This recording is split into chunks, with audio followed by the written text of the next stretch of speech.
today's face-off on Fox Soul. Challengers Quan LX and Big Angry Adams, ready to go blow by blow on those hot topics. Face-off on Fox Soul starts right now.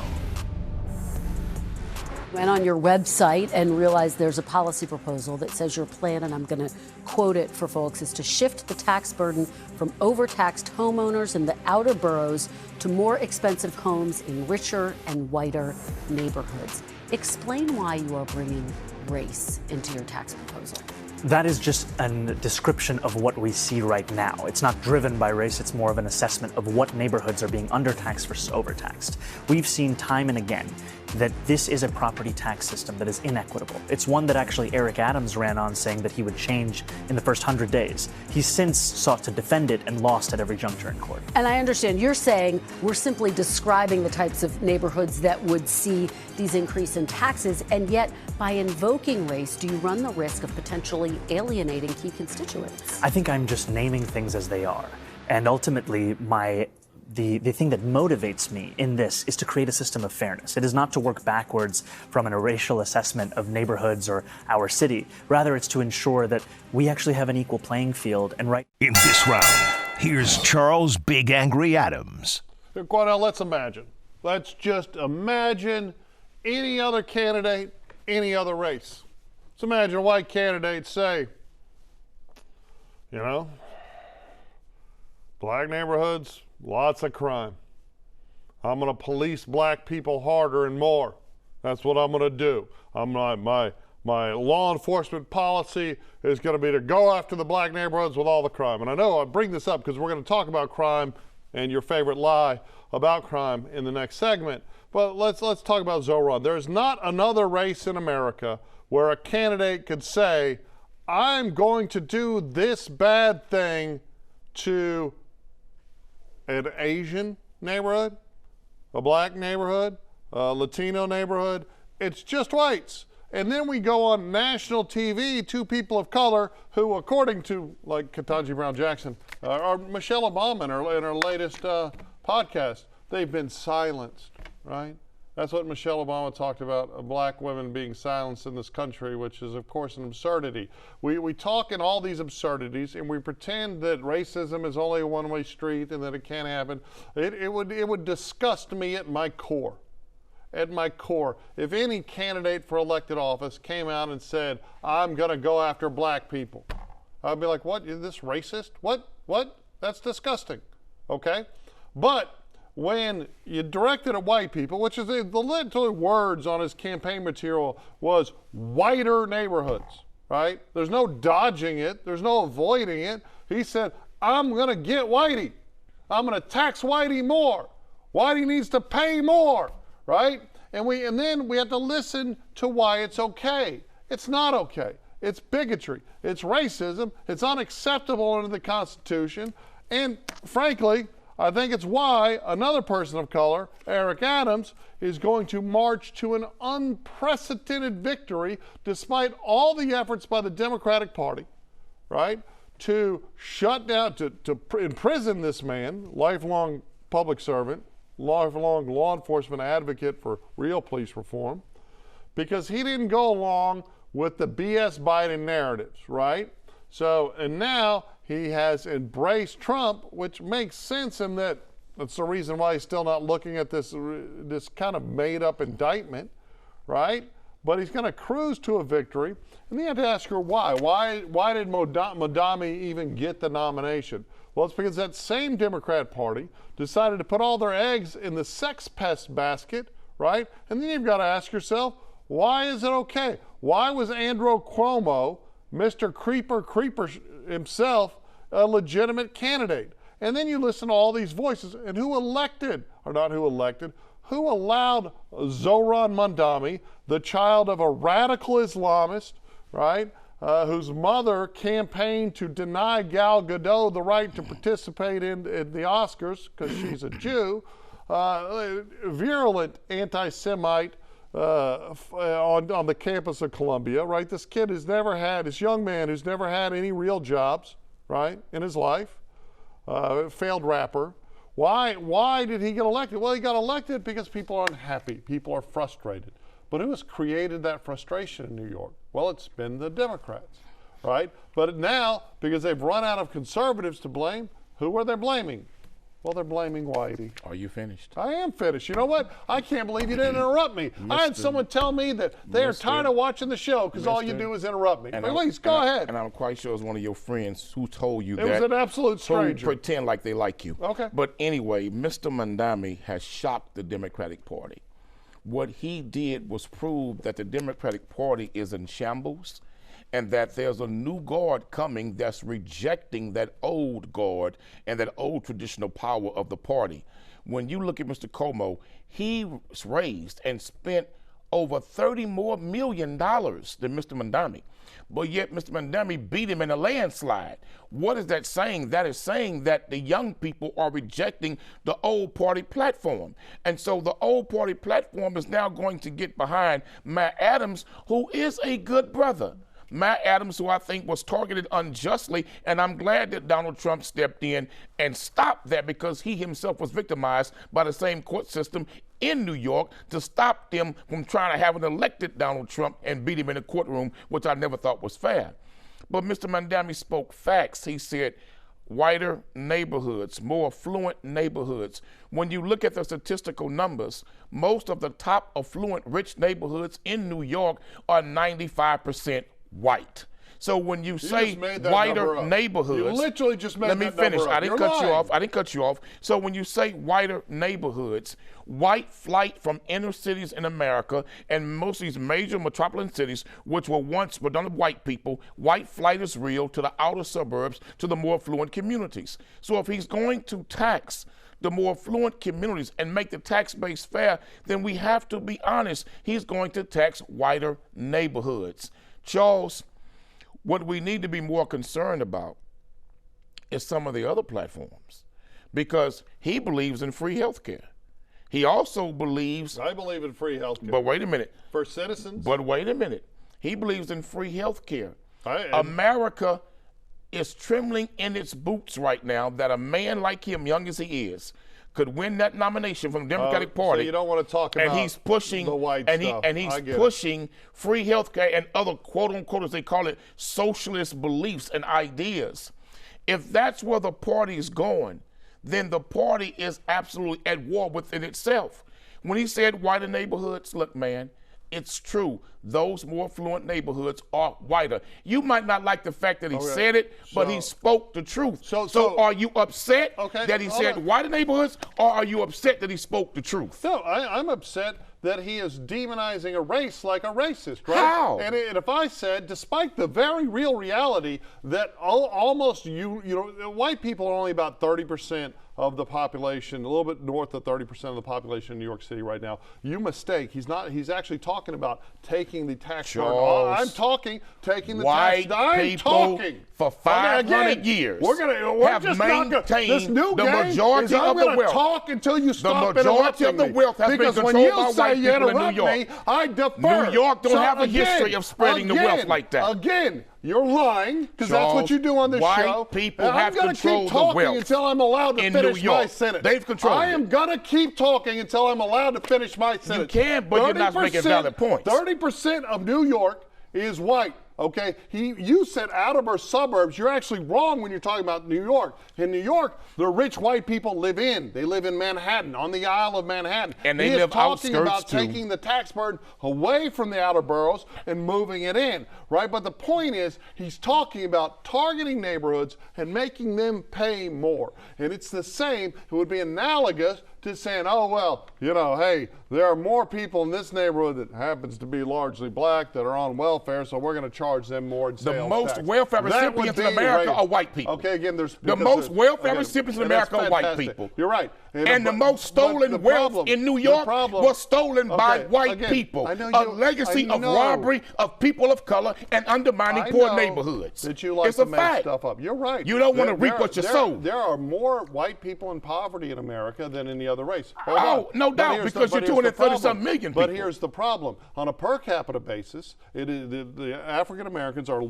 far larger community. In fact, African American population takes more from the federal government than they give. We gave more. Whereas the white we gave more than white folks to the federal pays more. government. I'm talking about right now. I'm talking about right now, too. We have given more. We built your country for free. We worked for hundreds of years.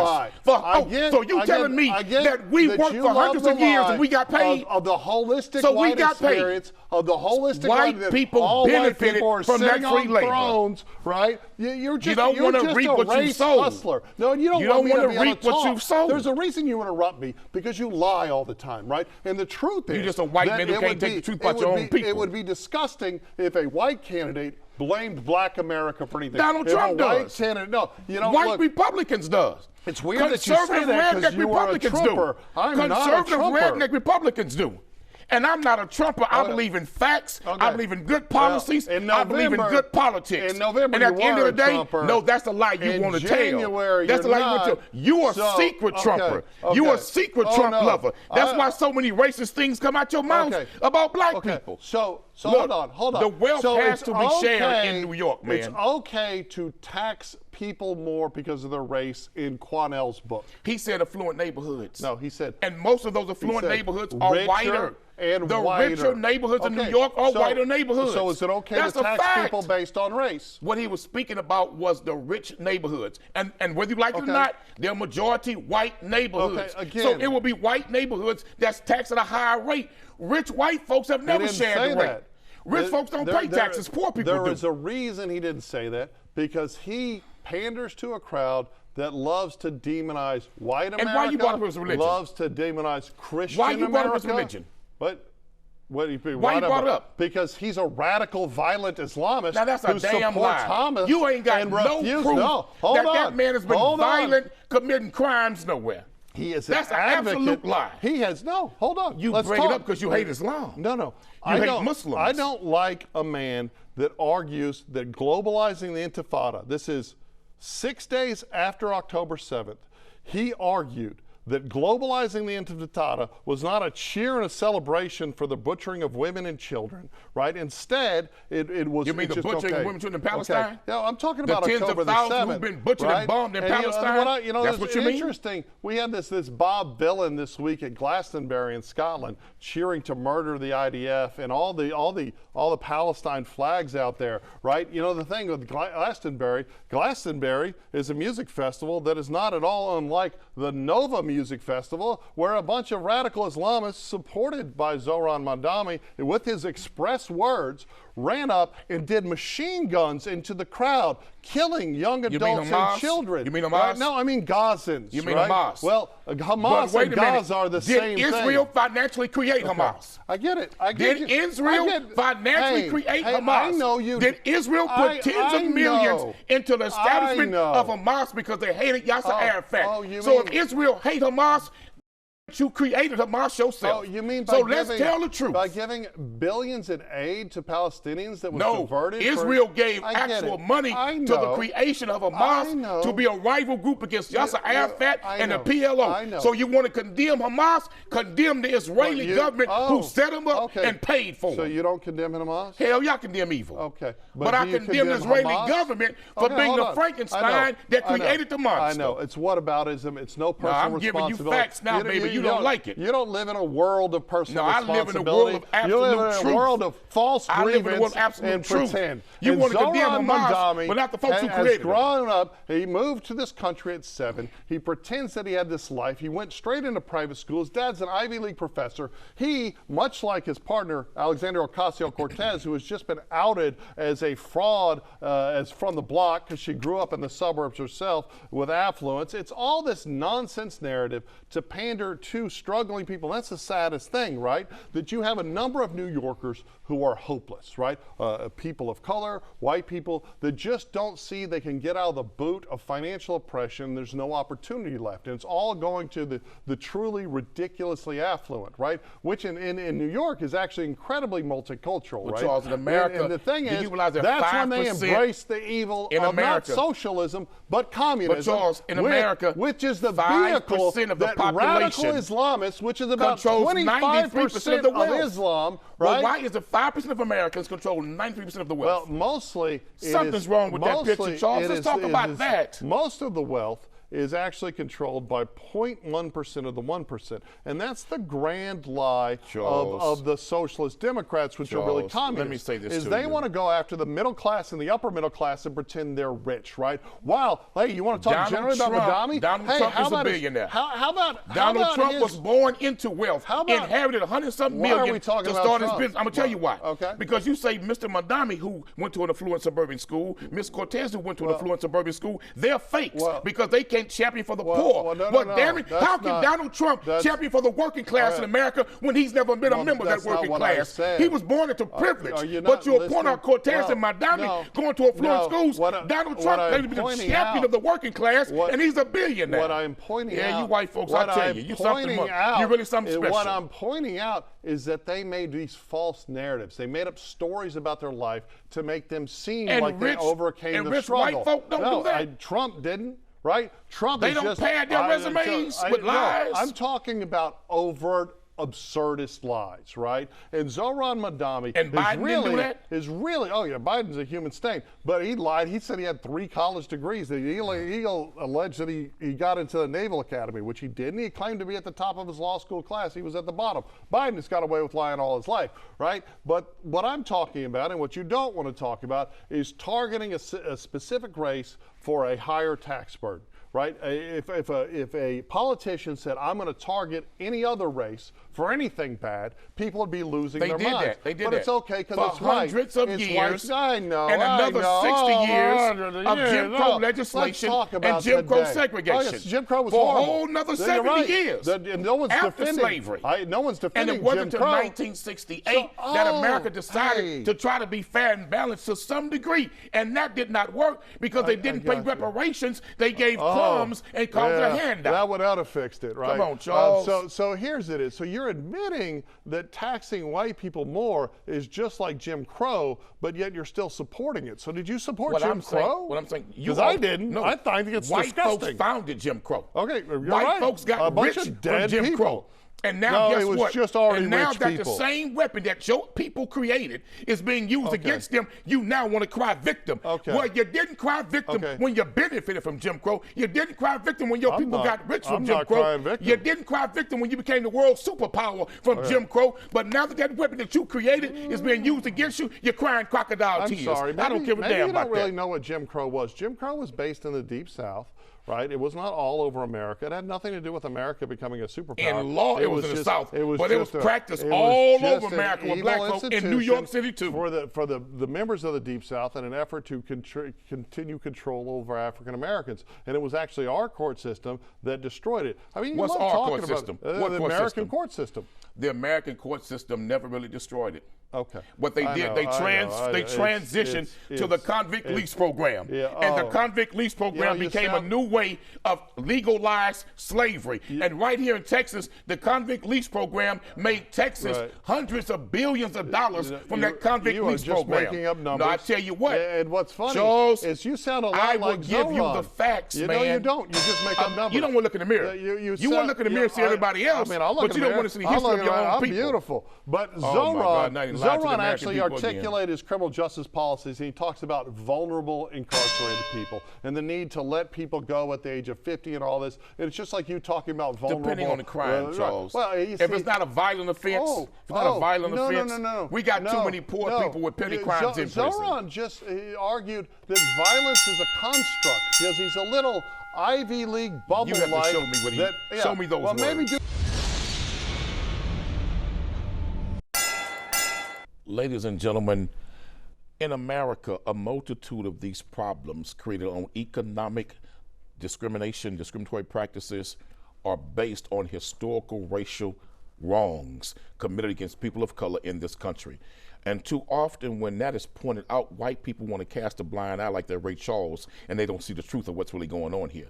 To recover and to repair that damage, there's going to be some painful steps taken by this nation to fix the problem that they created. But you can't tell us to just move on and forget, because they don't tell people of other nations to move on and forget. They make sure that the repair is put in place and taken care of. That repair has to take place in this country, because the economic disadvantage is rooted in discrimination and racism of white supremacy in America's shameful and wretched history.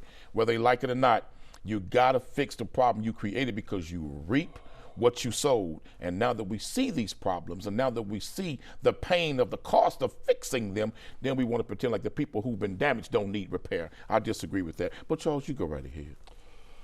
Well, I guess I'll start a little bit early. I mean, first of all, no one's asking anyone to forget about anything, and I almost certainly don't think people should have to forgive, although it seems odd to want to expect that we need to beg for forgiveness as people that just share a mutable characteristic with people we don't know for things we didn't do, right? But his argument at its base is white people should accept being discriminated against today in 2025 because of things that happened decades ago. Of course, affirmative action has been a real thing in America since the 1970s, and it got more and more aggressive over the last 30 years, to the point where white American students and Asian American students just couldn't expect to get into schools, elite academic institutions, unless they had some incredibly unique athletic talent, or they were married into grand wealth, which is also the lie of the holistic white experience, both in yesteryear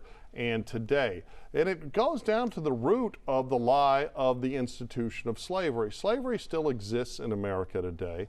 And when people like LeBron James tout their Nike clothing line, or any of these people that are making millions and billions of dollars off of slave exploitation in Asia, in Africa, that still exists. And you talk about the existence of slavery and the end of the institution of slavery. Well, of course, it was the British government that led that charge throughout the West. And that's why everyone is still fighting to come to the West that he pretends to hate. Taxing white people more than other people is a disgusting idea, and it'd be disgusting if it was done to black people as well.